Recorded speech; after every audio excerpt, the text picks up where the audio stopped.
तो सबसे पहले हम लोग देखते हैं हार्निया का डेफिनेशन। तो डेफिनेशन क्या है हार्निया का? तो hernia can be defined as an abnormal protrusion of a viscous or a part of a viscous through an opening, artificial or natural within a sac covering it। ठीक है। तो hernia कब होता है कि when there is an weakness of the abdominal wall। कुछ भी reason से अगर कोई भी इटियोलॉजी से कोई भी एब्डोमिनल वॉल का वीकनेस होता है, देन क्या होता है, जो एब्डोमिनल कंटेंट्स है इट विल कम आउट। ठीक है। और then it appears as a swelling. तो कैसा हम लोग को विजिबल कैसे देखने में होता है, एक स्वेलिंग की तरह अपीयरेंस होता है। ये कब होता है? जब जब कहीं एब्डोमिनल वॉल का वीकनेस हो। ठीक है। उसके बाद क्या होता है कि एब्डोमिनल कंटेंट्स, वो वीकनेस की वजह से एब्डोमिनल का जो कंटेंट है वो बाहर आ जाता है थ्रू अ नैरो ओपनिंग। ठीक है। उसको हम लोग बोलते हैं hernia and it is visible और appears as a swelling from the outside. ठीक है। तो इसलिए क्या है hernia? It is an defined as an abnormal protrusion. ये प्रोट्रूशन होता है। प्रोट्रूशन मीन कोई भी एक बल्ज आउट हो जाना या कोई बाहर निकल आना due to some abnormal some due to abdominal wall का weakness through a narrow opening or an artificial or natural orifice या opening with इसमें क्या रहेगा, एक सैक प्रेजेंट रहेगा। ठीक है। और ये जो सैक रहता है, सैक के अंदर कोई भी कंटेंट्स आ सकते हैं। ठीक है। वो हम लोग आगे चल के पढ़ेंगे कि सैक के अंदर क्या क्या कंटेंट्स आते हैं और कंटेंट्स के अकॉर्डिंगली वो हर्निया का नाम दिया गया है। ठीक। तो डेफिनेशन अगर पूछता है तो तुम लोग को क्लासिफिकेशन यही डेफिनेशन रट लेना है, यही डेफिनेशन लिखना है, बुकिश डेफिनेशन लिखना है, इसमें तुमको कोई भी मना करके नहीं लिखना है। तो ये डेफिनेशन तुम लोग को याद रखना है कि hernia can be defined as a as an abnormal opening or protrusion of a viscous or a part of a viscous through an opening, artificial और नेचुरल ओपनिंग हो with a sac covering it. तो उसके अंदर क्या होगा, sac होगा, और sac के अंदर क्या रहेगा, कंटेंट्स रहता है। तो देखो, जो हार्निया है depending upon the location, if it divides the abdominal content into, if we divide the abdomen into 9 regions, तो इसमें देखो डिपेंडिंग अपॉन द लोकेशन कहाँ पे हार्निया हो सकता है। It can be in the epigastric area, जिसको हम लोग एपिगैस्ट्रिक हार्निया बोलते हैं, and it can B umbilical also. अगर अम्बिलिकल एरिया में हार्निया या प्रोट्रूशन, जो डिस्कस सैक का अगर यहाँ पे प्रोट्रूशन हुआ, जिसमें जो कंटेंट है वो अगर प्रोट्रूड हुआ due to abdominal weakness, there is an opening और protrusion of the abdominal sac और कंटेंट टू द आउटसाइड, जिसकी वजह से क्या होता है, वो इट इज एक्सटर्नली विजिबल और it is palpable from outside after the clinical examination. तो ये क्या होता है, अगर अम्बिलिकल एरिया में अगर वो प्रेजेंट रहा then we call it as umbilical hernia. अगर वो इंग्वाइनल रीजन में कोई हार्निया प्रेजेंट रहा then we call it as an inguinal hernia. ठीक है। देन ऑल्सो जैसे मैंने कहा कि जो सैक है उसका कंटेंट क्या हो सकता है, it can be a content of कोई भी इंटेस्टाइनल कंटेंट भी हो सकता है। अगर वो प्रोट्रूड हुआ, ठीक है, वो वो it is also a kind of hernia. अगर वो इंग्वाइनल रीजन में हुआ then we call it as an inguinal hernia. ठीक है। आइदर राइट में हो सकता है या लेफ्ट में हो सकता है। तो डिपेंडिंग, अब यहाँ से हम लोग को क्या पता चला कि डिपेंडिंग अपॉन द लोकेशन कहाँ का हार्निया हो सकता है, वैसा ही हार्निया का यहाँ पे नाम दे दिया गया है। ठीक है। ओल्ड एज में बहुत हार्निया बहुत कॉमन है, क्योंकि ओल्ड एज में क्या होता है, एब्डोमिनल वॉल का वीकनेस हो जाता है, जिसकी वजह से जो एब्डोमिनल कंटेंट्स है वो प्रोट्रूड आउट हो जाता है थ्रू अ ओपनिंग। ठीक है। तो हार्निया हम लोग ने देखा जैसे कि ये हमारा रेक्टस शीथ का मसल है, ये क्या है, एब्डोमिनल का कंटेंट है, वो क्या हुआ थ्रू अ नैरो ओरिफिस और नेचुरल ओपनिंग से क्या होता है, due to weakness of the abdominal wall और ड्यू टू प्रेशर की वजह से ये क्या होता है, ये बाहर आ जाता है। और due to some any etiology, आगे चल के हम लोग देखेंगे क्या क्या एटियोलॉजी है हार्निया का, जिसकी वजह से क्या होता है, नैरो ओपनिंग के अंदर से ये कंटेंट बाहर हो गया एंड दिस जो बाहर की जो स्किन है सुपरफिशियल है, it becomes out pouch and it is palpable और इट कैन बी एग्जामिन। हम लोग चेक करते हैं फिर it whether it is reducible और इरिड्यूसिबल। तो depending upon the location hernia कहाँ कहाँ पे हो सकता है, उस हिसाब से हार्निया का नेम बताया गया है यहाँ पे। ठीक है। तो फ्यूमरल हार्निया भी बहुत कॉमन है, it is mainly located in the femoral part. तो हर्निया का हम लोग ने डेफिनेशन क्या देखा कि it is an abnormal protection of an organ और tissue through a defect in the surrounding wall. Next, ये ध्यान में रखना है कि अगर हम कोई भी डेफिनेशन लिखते हैं उसका हम लोग को डायग्राम देना ही देना है।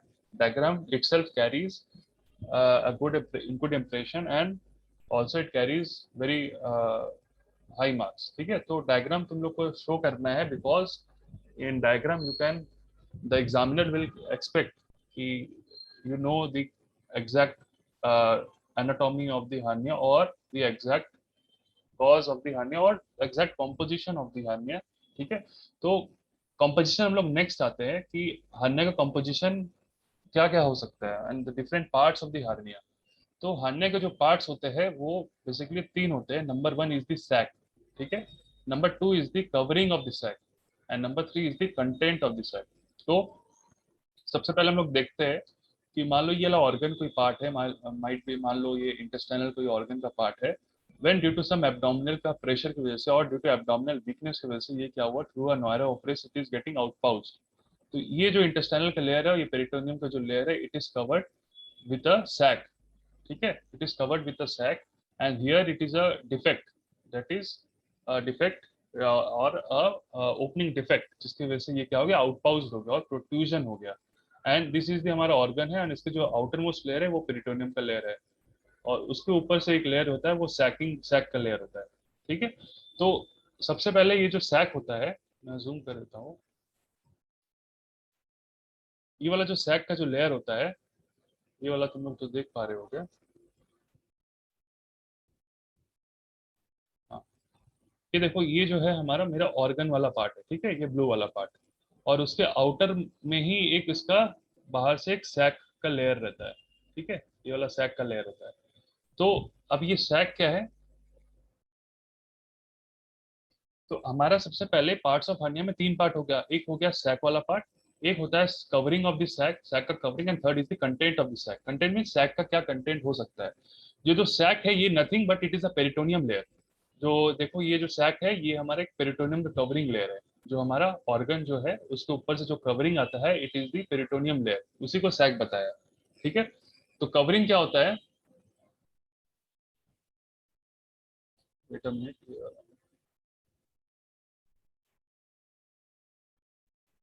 चलिए। तो सबसे पहले देखो सैक हम लोग देख रहे थे कि सैक क्या होता है, पेरिटोनियम लेयर होता है। Number two is the covering from where the sac passes. तो कवरिंग एक इसमें जो जहां से सैक पास होता है उसका एक बताया है कवरिंग वाला लेयर। ठीक है, number three is the content. Content क्या हो सकता है, जैसे मैंने बताया कि कंटेंट जो होता है सैक के अंदर, जो कंटेंट होता है वो अगर इंटेस्टाइन भी हो सकता है, तो उसको हम लोग बोलेंगे एंट्रोसिल। ठीक है, वैसे ही इस अगर उसमें अगर मान लो मेकल्स डायवर्टिकुलम अगर रहा तो उसमें हम लोग उसका नाम दे देते हैं रिचर सानिया। ठीक है, और लिटिल सानिया, सॉरी। तो डिपेंडिंग अपॉन द कंटेंट, जैसे मान लो यहाँ पे इंटेस्टाइन है, उसको हम लोग एंट्रोसील बोल दिए। वहीं पे अगर मान लो तुम कि वहीं पे अगर मान लो कि कोई पार्ट ऑफ द बाउल, अगर कोई पार्ट ऑफ द बाउल का अगर प्रोट्रूशन हुआ, कंटेंट हुआ, तो उसका नाम ऐसे दे दिया रिस्टर्स हार्निया। ठीक है, अगर मान लो ये इंटेस्टाइन की जगह अगर कोई ब्लैडर का कंटेंट हुआ, ब्लैडर ब्लैडर का अगर कोई कंटेंट हो गया तो उसको हम लोग यहाँ पे नाम दे देते हैं सिस्टोसिल। ठीक है, अगर मान लो कोई ओमेंटम का पार्ट है कंटेंट, अगर कोई मान लो ओमेंटम है तो उसको हम लोग नाम दे दिए ओमेंटोसिल। तो डिपेंडिंग अपॉन द कंटेंट, तो उसका जो नाम है वो चेंज होते रहता है। ठीक है, तो सबसे पहले हमको यहाँ से ये पता चला कि जो कंपोजिशन है हार्निया का वो तीन होता है। एक तो होता है जो सैक यानी कि जो पेरिटोनियम वाला पार्ट है, ठीक है, और उसके ऊपर से क्या होता है, सैक का कवरिंग होता है। And number three is the content of the sac, sac का क्या क्या कंटेंट हो सकते हैं, जैसे इंटेस्टाइन का कंटेंट हो सकता है, ब्लैडर का कंटेंट हो सकता है, जैसे ओमेंटम का कंटेंट हो सकता है इसमें। ठीक है, या कोई पार्ट ऑफ द बॉवेल का कंटेंट हो सकता है, या मिकल्स डायवर्टिकुलम का होता है कंटेंट हो सकता है। मिकल्स डायवर्टिकुलम का क्या मतलब, क्या है मतलब जो तुम्हारा जो लोअर मोस्ट या फिर जो स्मॉल इंटेस्टाइन का जो पार्ट होता है वो अगर आउटबल्ज हो जाए, वो अगर कंटेंट हो जाए, तब उसको हम लोग बोलेंगे उसका नाम हो जाता है मिकल्स लिटिल हार्निया। ठीक है, तो डिपेंडिंग अपॉन द कंटेंट हम लोग आगे चले क्लासिफिकेशन करेंगे कि according to the content how the hernia is classified और how the hernia is named. ठीक है, तो यहाँ सबसे पहले तुम लोग को ये याद रखना है कि पार्ट्स ऑफ द हार्निया में एक होता है सैक, नंबर टू होता है उसका कवरिंग एंड नंबर थ्री होता है उसका कंटेंट। ठीक है, अब आता है कि सैक का क्या क्या पार्ट्स होते हैं। अब ये जो सैक है, अब ये वाला जो सैक वाला पार्ट है,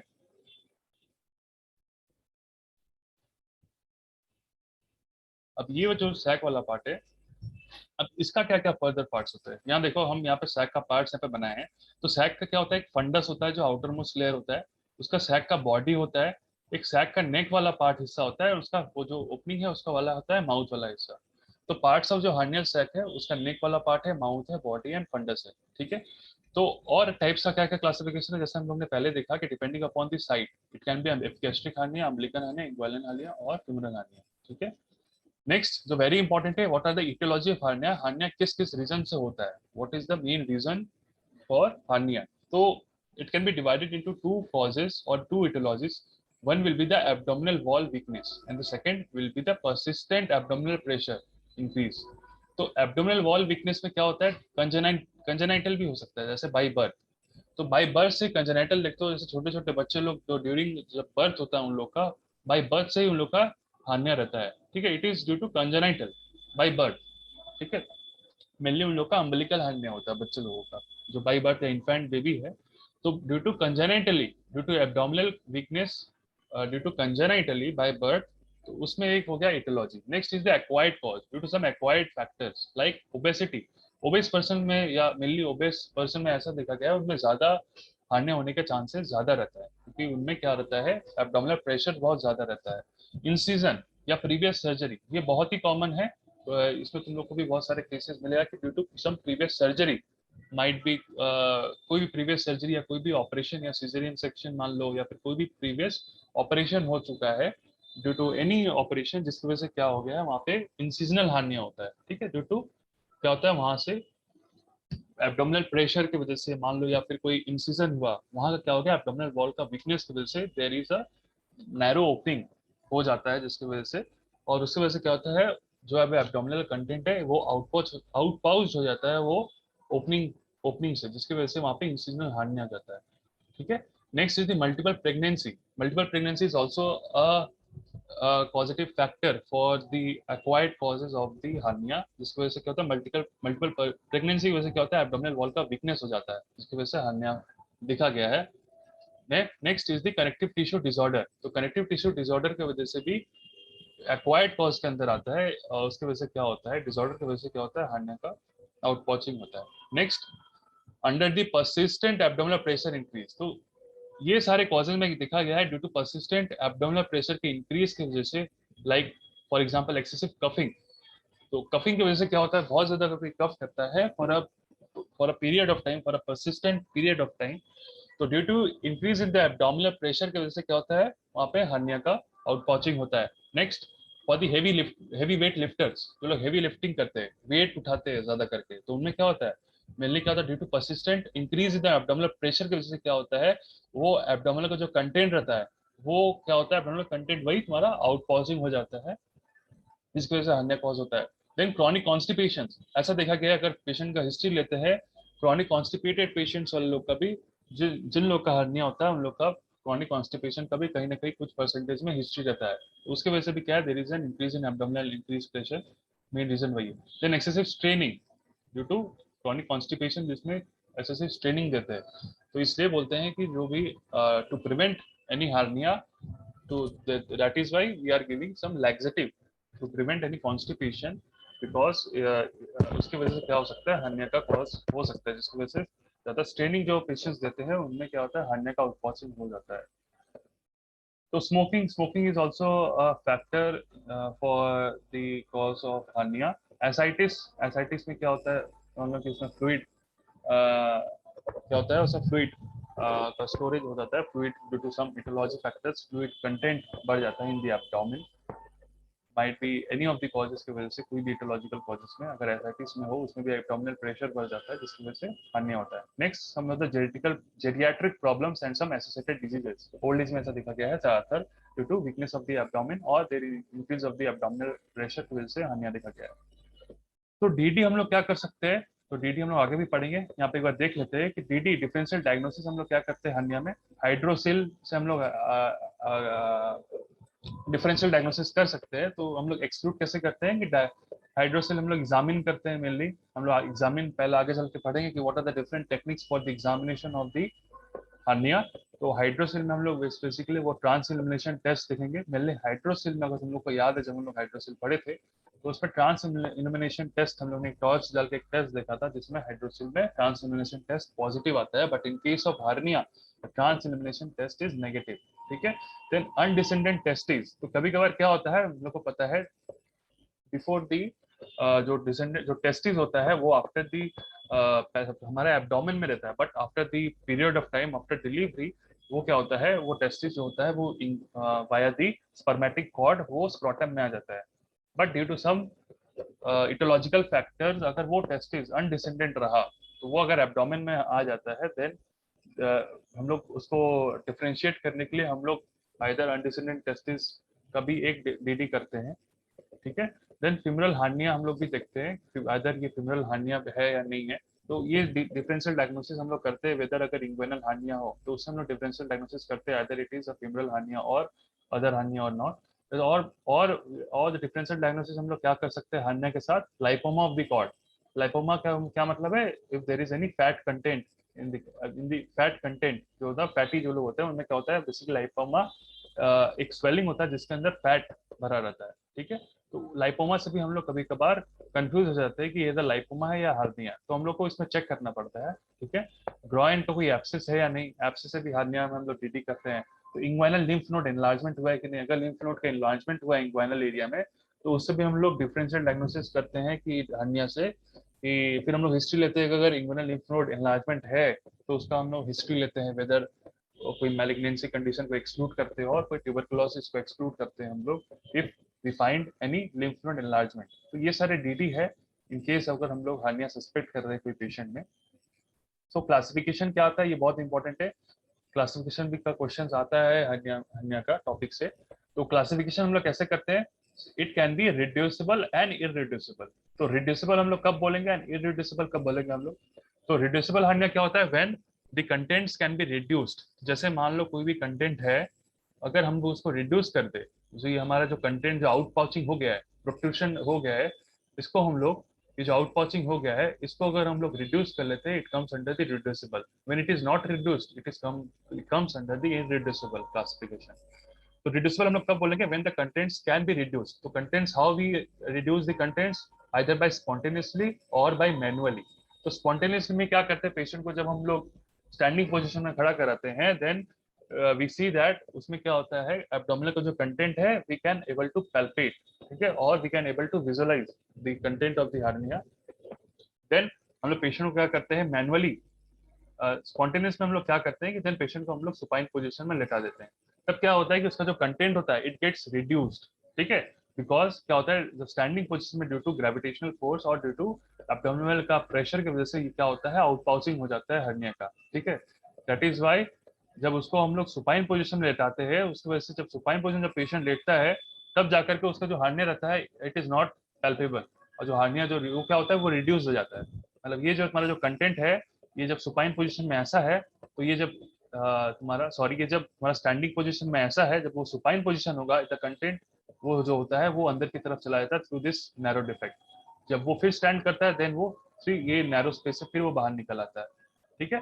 तो ये हो गया रिड्यूसिबल, ठीक है। रिड्यूसिबल के अंदर तो it is getting itself reduced, ठीक है। और एक होता है रिड्यूस्ड के अंदर classification when manually with the help of our hand, तो हम लोग हैंड की हेल्प से हम लोग उसको रिड्यूस कर रहे हैं, हम लोग उसको प्रेस पुश कर रहे हैं अंदर की तरफ, then it is getting reduced. तो ये आ जाता है रिड्यूसिबल के अंदर, ठीक है। तो when the contents are getting reduced either spontaneously and manually, then it comes under reducible cause और reducible classification।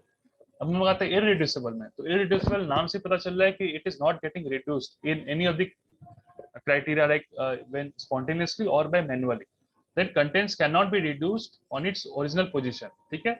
तो under irreducible it is classified into three different categories, ठीक है। तो ये इंपॉर्टेंट है, याद रखना है। Under irreducible number 1 is the obstructed hernia. तो ये जो हार्निया है इट इज irreducible, ये जो कंटेंट है ये अंदर की तरफ आइदर स्पॉन्टेनियसली और मैनुअली अंदर नहीं जा रहा है, ये बाहर की तरफ ही है। तो either it can B obstructed hernia, ठीक है। तो ऑब्स्ट्रक्टेड हार्निया में क्या होता है, it is getting obstructed, this hernia is getting obstructed. ये जो ओपनिंग है ये कभी कभार क्या होता है ये ऑब्स्ट्रक्ट हो जाता है, ठीक है। तो यहाँ पे क्या होता है, जो ब्लड सप्लाई होता है कंटेंट में it is getting intact and we can appreciate the swelling as well as patient complain with the pain. So in case of obstructed hernia, the blood supply is intact, means the blood supply, the patient is getting the blood supply towards this content and the swelling वहाँ पे होगा and the pain is also, and the patient will felt pain also, ठीक है, in case of obstructed hernia, ठीक है। in incarcinated में क्या होता है, ये जो ये यहाँ पे क्या होता है, ये जो वॉल है इसमें क्या होता है एडिशंस होता है, एडिशंस मीन होता है चिपक जाता है। तो उसमें क्या होता है, देयर इज नो ऑब्स्ट्रक्शन, यहाँ पे ऑब्स्ट्रक्शन नहीं होता है, यहाँ पे एडिशन होता है। से यहाँ पे इनकार्सिनेटेड में भी क्या होता है, ब्लड सप्लाई इंटैक्ट होता है, यानी ब्लड सप्लाई यहाँ पे ठीक तरीके से होता है। ये दो कंडीशन याद रखना है कि इनकार्सिनेटेड और ऑब्स्ट्रक्टेड हर्निया ये अभी तक कोई इमरजेंसी कंडीशन नहीं है। यहाँ पे पेशेंट कंप्लेन करेगा पेन है, स्वेलिंग है, बट यहाँ पे कोई इमरजेंसी कंडीशन नहीं है, बट हम लोग को इसमें ऑपरेट करना है। देन इसमें क्या होगा, पेशेंट इनकार्सिनेटेड में there will be swelling, but यहाँ पे क्या होगा, पेन वहाँ पे फेल्ट नहीं होगा पेशेंट को। तो ऑब्स्ट्रक्टेड हर्निया में हमने देखा कि स्वेलिंग प्लस पेन हम लोग को मिल रहा था, but in case of incarcerated there is no obstruction and there is no pain, but there is swelling. ठीक है, ये याद रखना है। और दोनों में क्या सेम है, ब्लड सप्लाई इज इंटैक्ट, दोनों में ही ब्लड सप्लाई हो रहा है। ठीक है, नेक्स्ट जो स्ट्रैंगुलेटेड है, स्ट्रैंगुलेटेड क्या हो रहा है, यहाँ पे क्या हो रहा है, जो एब्डोमिनल कंटेंट है वो क्या हो रहा है, यहाँ पे जो आउटपॉचिंग होने के बाद इट इज गेटिंग स्ट्रैंगुलेटेड, ये एक दूसरे से क्या हो रहा है, स्ट्रैंगुलेटेड हो जा रहा है, जुड़ जा रहा है, या फिर एडिशन होकर के क्या हो रहा है, एक दूसरे से स्ट्रैंगुलेटेड हो जा रहा है, जिसकी वजह से क्या हो रहा है, यहाँ पर ऑब्स्ट्रक्शन हो रहा है। And here the important thing to mark is the blood supply is reduced here, since यहाँ पे क्या हो रहा है, स्ट्रैंगुलेटेड हो रहा है, यहाँ पे अटक जा रहा है एक दूसरे के साथ एब्डोमिनल कंटेंट, और यहाँ पे जो ब्लड सप्लाई है it is getting reduced. When the blood supply is getting reduced then there क्या हो रहा है, यहाँ पे इस्चीमिया होता है। ठीक है, and further on it gets necrosis. ठीक है, and it gets perforated also. तो ब्लड सप्लाई यहाँ पे रिड्यूस हो रहा है, इस्चीमिया हो रहा है, नेक्रोसिस एंड परफोरेशन हो रहा है, and it is the emergency condition, and it leads to emergency condition. When अगर स्ट्रैंगुलेटेड हो जाता है हर्निया का, then it is a emergency condition, तो हमको यहाँ पे इमरजेंसी और लैप्रोटोमी करके इसको ऑपरेट करना पड़ेगा। तो यहाँ पे क्या याद रखना है, इन केस ऑफ ऑब्स्ट्रक्टेड और इनकार्सिनेटेड हार्निया में दोनों में ही ब्लड सप्लाई इंटैक्ट है, but in case of strangulated here the blood supply is reduced, and in case of obstructed और इनकार्सिनेटेड हार्निया स्वेलिंग दोनों में ही मिल रहा है, but in case of obstructed hernia we are getting pain, and incarcerated में pain हम लोग को नहीं मिलता है। ठीक है, ऑब्स्ट्रक्टेड में ऑब्स्ट्रक्शन हमको मिल रहा है, स्ट्रैंगुलेटेड में भी ऑब्स्ट्रक्शन मिल रहा है, but the main difference is here the blood supply is reduced and it leads to ischaemia, जिसकी वजह से नेक्रोसिस और and there is a perforation. ठीक है, and it is a case of medical emergency. ठीक है, कभी कभार ये होता है कि in case of reducible hernia if it is not operated, यहाँ पे पेशेंट को कोई साइन एंड सिम्टम्स नहीं लगता है, पेशेंट बस एक स्वेलिंग का कंप्लेन लेकर के आता है, बट इफ इट, अब इसको अगर मान लो अगर इसको हम ट्रीट नहीं करते, यहाँ पे पेशेंट कभी कभार 5 साल में भी अगर ट्रीट ना करो, 10 साल में भी ट्रीट ना करो, पेशेंट में कोई साइन सिम्टम्स नहीं आएगा, बट कभी कर क्या होता है, spontaneously it is getting change into strangulated form और इनकार्सिनेटेड फॉर्म और ऑब्स्ट्रक्टेड फॉर्म। तो ये ध्यान रखना है कि रिड्यूसिबल जो है वो कभी कभार इरिड्यूसिबल में भी चेंज हो सकता है when it is getting neglected और अनट्रीटेड। ठीक है, तो ये ध्यान रखना है कि रिड्यूसिबल में हम लोग को मेन मैनेजमेंट पे हम लोग को बेसिकली ऑपरेट कर देना है। इन केस अगर हार्निया का साइज अगर हम लोग को ज्यादा मिला तो रिड्यूसिबल में ऑपरेट कर देना ही बेटर ऑप्शन है। ठीक है, अदरवाइज इरिड्यूसिबल में क्या होगा, अचानक से पेशेंट का पेन उठता है और वहाँ पे इमरजेंसी हमको लैप्रोटोमी करना पड़ेगा, it is comes under the strangulated part. ठीक है, तो हमने ये देखा कि क्लासिफिकेशन ऑफ हार्निया के अंदर एक रिड्यूसिबल और इरिड्यूसिबल का एक अलग से क्लासिफिकेशन हम लोग ने देखा। अब हम लोग एक और एक क्लासिफिकेशन देखते हैं, एक्सटर्नल हार्निया और इंटरनल हार्निया का क्लासिफिकेशन है। एक्सटर्नल हार्निया का मतलब क्या हो रहा है, एक्सटर्नल का मतलब जो बाहर की तरफ विजिबल है, that is the contents are visible from outside, जैसे कि अम्बिलिकल, इंग्वाइनल, फेमोरल, एपिगैस्ट्रिक और इंसाइजनल हार्निया। इंटरनल हार्निया जैसे कंटेंट्स आर नॉट विजिबल। ठीक है, इंटरनल का मतलब समझ आ रहा है कि अंदर की तरफ हार्निया है, when the contents are not visible. और एक एग्जांपल जैसे कि तुम लोग सुने होंगे कि डायफ्रागमेटिक हार्निया, ठीक है, और कंजेनिटल डायफ्रागमेटिक हार्निया, जिसकी वजह से जो हार्निया होता है, जो आउटपॉचिंग होता है वो अबव द डायफ्राम के ऊपर से जा करके आउटपॉचिंग हो जाता है, जिसकी वजह से वो क्या होता है, diaphragmatic hernia. It is a case of internal hernia. External hernia में जो सारे कंडीशंस है वो हम लोग ने देखा। नेक्स्ट आता है और एक क्लासिफिकेशन, एक ब्रॉड क्लासिफिकेशन है। अगर एग्जाम में क्लासिफिकेशन आता है तो ये वाला क्लासिफिकेशन ही ज्यादा तुम लोग प्रेफर करना, बिकॉज ये क्लासिफिकेशन में सब कुछ है। ठीक है, तो ये क्लासिफिकेशन, ये क्वेश्चन पूछता भी आता भी है। तो सबसे पहले हम लोग ने क्लासिफिकेशन 1 में देख लेते हैं। एक होता है रिड्यूसिबल, इरिड्यूसिबल। देन इरिड्यूसिबल के अंदर हम लोग ने देखा ये 3 आता है, that is obstructed, incarcerated and strangulated. तो इनकार्सिनेटेड में क्या होता है, एडिशन की वजह से यहाँ पे हमको इन्फ्लामेशन भी देखने को मिलता है। Then next classification under 2 is the congenital and acquired, जो हम लोगों ने देखा, it can be congenital as well as acquired भी हो सकता है। ठीक है, नेक्स्ट आता है नंबर 3 में डिपेंडिंग अपॉन द कंटेंट। जैसे मैंने पहले बोला कि डिपेंडिंग अपॉन द कंटेंट, वो जो सैक का जो कंटेंट है वो अगर मान लो ओमेंटम होता है, then it is called as omentocele, and when it is enterocele, when it is intestinal content then it is called as enterosil, bladder content हो then it is called as cystocil, अगर Meckel's diverticulum का content है then it is called as Littre's hernia, LITTER', Littre's hernia, ठीक है। Next is also Maydl's hernia भी एक होता है, देन स्लाइडिंग हर्निया हम लोग होता है, और एक होता है रिस्टर्स हर्निया, जिसको होता है कि पार्ट ऑफ बॉवेल का कंटेंट रहता है, then we call it as Richter's hernia. इसमें बस क्या है कि बस ये याद रखो कि लिटिल्स हर्निया के अंदर हम लोग कब लिटिल्स हर्निया बोलेंगे, तो जब मैकल्स डायवर्टिकुलम का अगर कंटेंट हो तब हम लोग उसको लिटिल्स हर्निया का नाम देंगे, और when it is part of bowel का कोई कंटेंट हो then we call it as Richter's hernia, ठीक है। ओमेंटम हुआ तो देन ओमेंटोसिल, इंटेस्टाइनल कंटेंट हुआ then it is called as enterocele, bladder का हुआ then we call it as cystocele. Then number 4, depending upon the site क्या क्या क्या क्लासिफिकेशन है, जैसे इंग्वाइनल हुआ तो then it is called as inguinal hernia, फिमरल में हुआ तो फिमरल हर्निया, और ऑब्चुरेटर में अगर हुआ ऑब्चुरेटर स्पेस में हुआ then it is called as obturator hernia, diaphragmatic यानी डायफ्राम में हुआ then it is called as diaphragmatic hernia, then umbilical, umbilicus में हुआ then it is called as umbilical hernia, ठीक है। नेक्स्ट एपिगैस्ट्रिक, अगर एपिगैस्ट्रिक में हुआ then it is called as epigastric hernia, ठीक है। Next is also Spigelian hernia, Spigelian hernia हम लोग आगे चल के देखेंगे स्पेजिलियन हार्निया किसको बोलते हैं, ठीक है। नेक्स्ट इज ऑल्सो लंबर, अगर लंबर रीजन हुआ तो उसको हम लोग बोलते हैं लंबर हार्निया, ठीक है। लंबर में अगर अगर दिया तो डिपेंडिंग अपॉन द साइट, जहाँ जहाँ साइट हुआ उसको हम लोग वैसा नाम दे दिए, ठीक है। तो ये हम लोग ने देखा classification, broad classification of the hernia. अब हम लोग नेक्स्ट देखते हैं इंग्वाइनल हर्निया, ठीक है। इतना क्लियर है सबको,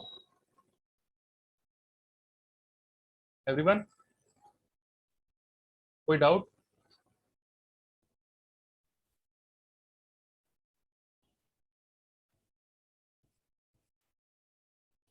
हेलो, आ रहा भैया, आवाज आ रहा है। ओके। अब नेक्स्ट जो आता है इंग्वाइनल हर्निया, तो इंग्वाइनल हर्निया से ही एक ब्रॉड क्वेश्चन आ जाता है अराउंड 15 मार्क्स का। तो इंग्वाइनल हर्निया से करने से पहले हम लोग पहले देख लेते हैं कि इंग्वाइनल कैनिया का इंग्वाइनल कैनल का थोड़ा एनाटॉमी के बारे में हम लोग देख लेते हैं, ठीक है। यहाँ से थोड़ा डायग्राम थोड़ा सा ये हो गया है बट स्टिल ट्राई करेंगे कि समझ जाने का। तो देखो ये हमारा है, देखो सबसे पहले दिस इज द इंग्वाइनल हमारा कैनल, ठीक है। ये जो होता है जो येलो से तुम लोग देख रहे हो it is the inguinal canal, ठीक है। एंड ये देखो जो रेड वाला पार्ट है this is the inguinal ligament, ठीक है। This is the inguinal ligament, जो रेड वाला देख रहे हो it is the inguinal ligament, और जो येलो वाला देखो है ये this is the inguinal canal. तो जो इंग्वाइनल कैनल होता है इसके दो रिंग्स होते हैं, जो बाहर की तरफ होता है ये वाला it is the external inguinal ring, ठीक है। और जो अंदर की तरफ होता है it is the deep inguinal ring, और we call it as an internal inguinal ring. तो जो अंदर की तरफ होता है it is the deep inguinal ring, and जो बाहर की तरफ ओपनिंग रहता है it is the superficial ring, ठीक है। तो ये जो रेड वाला है it is the inguinal ligament, ठीक है। तो इंग्वाइनल कैनल क्या होता है, it is a hollow structure, और इसका कंटेंट क्या होता है इंग्वाइनल कैनल का, in case of male, male में क्या होता है testis, spermatic cord, artery and nerves, ठीक है। और यही इंग्वाइनल कैनल से क्या होता है जो टेस्टिस होता है after the after the delivery और आफ्टर द बर्थ, ये जो टेस्टिस होता है एब्डोमेन से स्क्रोटम की तरफ आता है वाया द इंग्वाइनल कैनल, ठीक है। तो कंटेंट्स हम लोग ने देखा इन केस ऑफ मेल में इंग्वाइनल कैनल का testis, spermatic cord, artery and nerve रहता है। तो देखो यहाँ पे दिया इन केस ऑफ मेल में स्पर्मेटिक जो कॉर्ड है, ठीक है। स्पर्मेटिक कॉर्ड मतलब जो इंग्वाइनल कैनल है उसके अंदर जो स्पर्मेटिक कॉर्ड आ रहा है उसका कंटेंट जैसे वास डेफरेंस होता है, टेस्टिकुलर आर्टरी होता है, artery to vas deferens, artery of the vas, artery to vas deferens, ilio inguinal nerve, तो नर्व रहता है, आर्टरी रहता है, वास डेफरेंस कंटेंट रहता है। और इन केस ऑफ फीमेल, फीमेल का जो इंग्वाइनल कैनल है इसमें कंटेंट क्या रहता है, राउंड लिगामेंट रहता है ऑफ द यूट्रस, ठीक है। जेनेटल ब्रांचेस रहता है कुछ, और ब्रांचेस ऑफ द जेनेटोफिब्रल नर्व रहता है, ठीक है। अब देखो ये जो इंपॉर्टेंट पार्ट आ रहा है, इंग्वाइनल हार्निया दो डिवीजन में क्लासिफिकेशन हुआ है, ठीक है। यहाँ से अच्छे से सुनना कि जो इंग्वाइनल हार्निया है यहाँ का दो डिवीजन क्लासिफिकेशन हुआ है, एक होता है डायरेक्ट इंग्वाइनल हार्निया, एक होता है इनडायरेक्ट इंग्वाइनल हार्निया, ठीक है। तो वेदर इट इज डायरेक्ट और इनडायरेक्ट हो तो उसका जो एब्डोमिनल वॉल का डिफेक्ट होता है, दोनों को एब्डोमिनल वॉल का डिफेक्ट वैसे क्या होता है जो कंटेंट है वो आउटपाउचिंग हो जाता है। तो डायरेक्ट इंग्वाइनल हार्निया कब हम लोग बोलेंगे और इनडायरेक्ट इंग्वाइनल हार्निया हम लोग कब बोलते हैं, तो जब एब्डोमिनल कंटेंट अगर सुपरफिशियल इंग्वाइनल रिंग के थ्रू अगर आता है then we call it as direct inguinal hernia, ठीक है। And when the abdominal contents come via the deep inguinal ring or the canal, via the canal, then it is called it as indirect inguinal hernia. तो देखो direct हम लोग कब बोलेंगे, ये जैसे हम लोग ने देखा कि ये वाला हमारा सुपरफिशियल इंग्वाइनल रिंग है and it is the deep inguinal ring, ठीक है। तो ये जो देखो एब्डोमेन का जो कंटेंट है it is coming through the superficial inguinal ring, तो इसमें हम लोग क्या बोलेंगे, ये हो जाता है हमारा डायरेक्ट टाइप। अब इनडायरेक्ट हम लोग कब बोलते हैं, अगर मान लो कोई भी एब्डोमिनल कंटेंट यहाँ से आता है from the deep inguinal ring, then it travels via the canal और उसके बाद ये सुपरफिशियल इंग्वाइनल रिंग से बाहर निकल आता है, then we call it as indirect inguinal hernia, ठीक है। तो डायरेक्ट इंग्वाइनल हार्निया जो सिर्फ मेरा सुपरफिशियल रिंग से आए, और इनडायरेक्ट जो होता भैया है ये वो मेरा, समझेंगे कैसे? हाँ वो मैं आ रहा हूँ, तो समझेंगे कैसे वो मैं आ रहा हूँ, उसका एग्जामिनेशन करके हम लोग समझते हैं।